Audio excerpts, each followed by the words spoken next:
नमस्ते। आज हम पढ़ेंगे 11th क्लास की एनसीईआरटी ज्योग्राफी का भौतिक भूगोल के मूल सिद्धांत। उसमें एक चैप्टर है 3rd नंबर, पृथ्वी की आंतरिक संरचना, और उसमें एक टॉपिक दिया हुआ है भूकंपीय छाया क्षेत्र।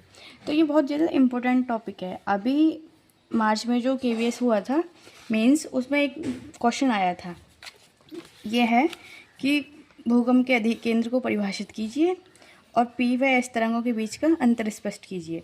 तो इसको पढ़ने के बाद हमें इनके आंसर्स मिल जाएंगे।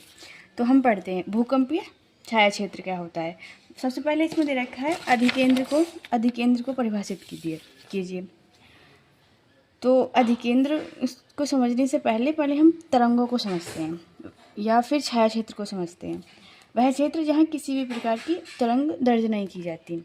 अब दर्ज नहीं होने का कारण यह है कि हमारी जो पृथ्वी है उसका जो आंतरिक संरचना है वो तरल ठोस दोनों माध्यम में है। और जो P तरंगे हैं, प्राथमिक तरंगे, जिन्हें प्राथमिक तरंगे कहते हैं, वो तीनों अवस्थाओं में गमन करती हैं। लेकिन जब कोई भी तरंग एक ठोस अवस्था से द्रवावस्था में जाती है तो एक रिफ्लेक्शन परावर्तन कर देती है, जिसके कारण P तरंग का छाया क्षेत्र बनता है। जब ऐसे ऐसे तो वो जब ठोस से द्रवावस्था में होगी तो उसमें थोड़ा सा अंतर आ जाएगा, वो टिल्टेड हो जाएंगी। इसी कारण 105 डिग्री से अधिकेंद्र से 105 डिग्री से 145 डिग्री के मध्य P तरंग का छाया क्षेत्र बनता है। और जो P तरंगे हैं वो संपीड़न यानी ध्वनि की तरह ऐसे सीधी गमन करती हैं, और ये इनका वेग अधिक होता है, S तरंग की अपेक्षा तेज होता है।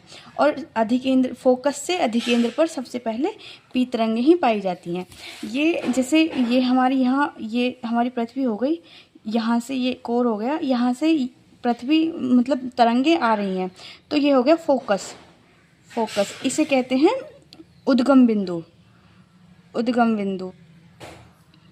और उद्गम बिंदु के बिल्कुल 90 डिग्री एंगल पर होता है अधिकेंद्र, जिसे इंग्लिश में एपिसेंटर बोलते हैं।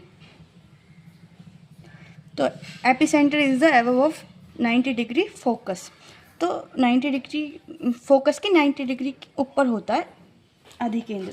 तो हमारे इस क्वेश्चन में भूकंप के अधिकेंद्र के बारे में पूछा गया है। तो हम इसे परिभाषित कर सकते हैं कि भूकंप का अधिकेंद्र कहाँ होता है।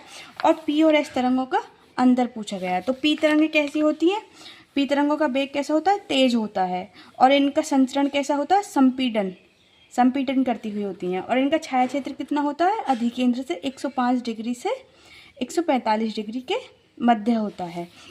तो ठीक ऐसे ही फिर S तरंगे होते हैं। S तरंगों को कहते हैं सेकेंडरी वेव्स या द्वितीय तरंगे। इनका ये अधिकेंद्र से दोनों 105 डिग्री के मध्य एक छाया क्षेत्र बनाती है, भूकंपीय छाया क्षेत्र बनाती है। क्यों?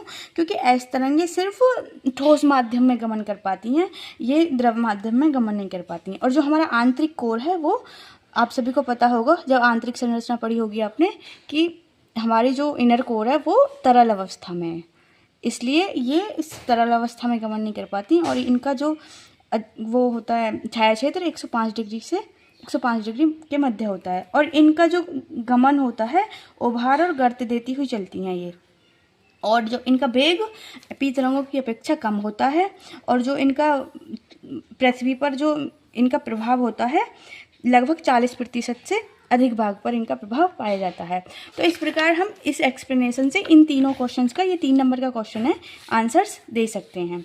Thank you. और अच्छे वीडियोस जानने के लिए हमारे YouTube चैनल को सब्सक्राइब करें।